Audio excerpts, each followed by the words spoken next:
श्री कृष्ण गोविंद हरे मुरारी नाथ नारायण वासुदेवाय पितमात स्वामी सखा हमारे हे नाथ नारायण वासुदेवाय।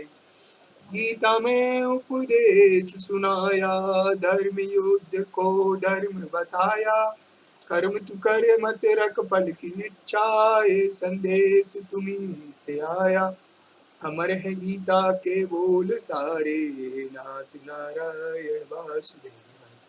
श्री कृष्ण गोविंद हरे मुरारी, ये नाथ नारायण वासुदेवाय। अधर्मवंशी हृदय में राधे, बट गए दोनों में आधे आधे। हे राधा नागर हे भक्त बत्सल, सदैव भक्तों के काम साधे। वहीं गए जहाँ गए पुकारे, नाथ नारायण वासुदेवाय। राधे कृष्णा राधे कृष्णा कृष्णा राधे कृष्णा राधे कृष्णा राधे राधे। हरि बोल हरि बोल हरि बोल हरि बोल।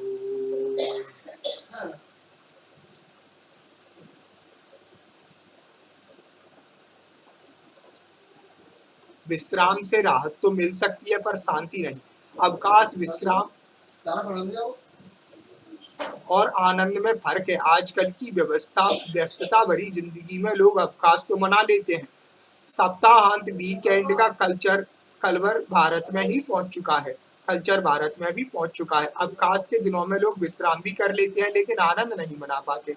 आदमी बीमार हो तो उसे छुट्टी और आराम दोनों मिल जाते हैं, पर जरूरी नहीं है कि खुशी भी मिल जाए। खुशी और उससे ऊपर आनंद आदमी को स्वयं अर्जित करना पड़ता है। भारतीय ऋषि मुनियों ने अवतारों में हमारे यहाँ उत्सव की परंपरा डाली है। खुशी को सामूहिक रूप देकर प्रसन्नता का विस्तार करना ही उत्सव है। हमें अपने भीतर लगातार उत्सव की मानसिकता को विकसित करना चाहिए। यदि हम उत्सव मनाना सीख गए तो सप्ताह भर रविवार सा अवकाश और विश्राम होगा। कितना ही काम करेंगे थकान नहीं आएगी। अभी अवकाश का अर्थ है देह को आराम, पेंडिंग कार्य निपटाना, परिवार को समय के हिसाब से व्यवस्थित करना और अगले काम से के शुरुआत की याद आने पर अजीब सी उदासी में डूब जाना। यदि ईमानदारी से देखें तो पाएंगे कि उत्सव के लिए तो स्थान बचा ही नहीं। जिस आयोजन को हम उत्सव मानते हैं दरअसल उनसे उसमें हम डूबते तो हैं ही नहीं। दूर खड़े होकर बस लोगों को अपने में और खुद को जैसे तैसे लोगों में व्यवस्थित करते हैं। सामाजिक औपचारिकता पूरी करते करते मन और भारी हो जाता है। हम ऐसे अवसरों पर दुखी होने को तत्पर रहते और खुश रहने के लिए प्रतीक्षा करते हैं। कुछ लोग तो मानकर चलते हैं कि यदि खुश भी रहना तो कोई दूसरा ही खुश रहेगा। अपने प्रयास आदमी करता ही नहीं है, हमारा सारा गठबंधन दुख के साथ रहता है।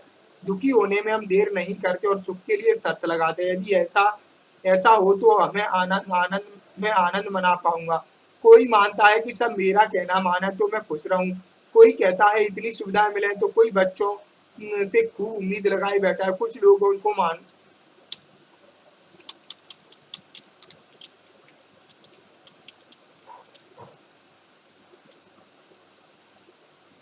कुछ लोगों ने तो मान रखा है कि इतना सारा धन होगा तभी हम खुश हो पाएंगे।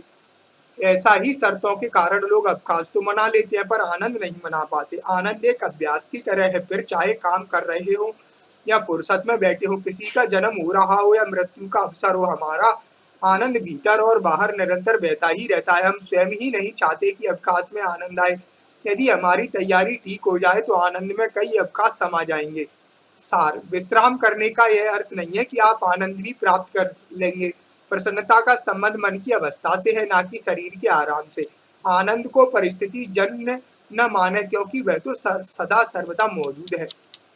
सीताराम।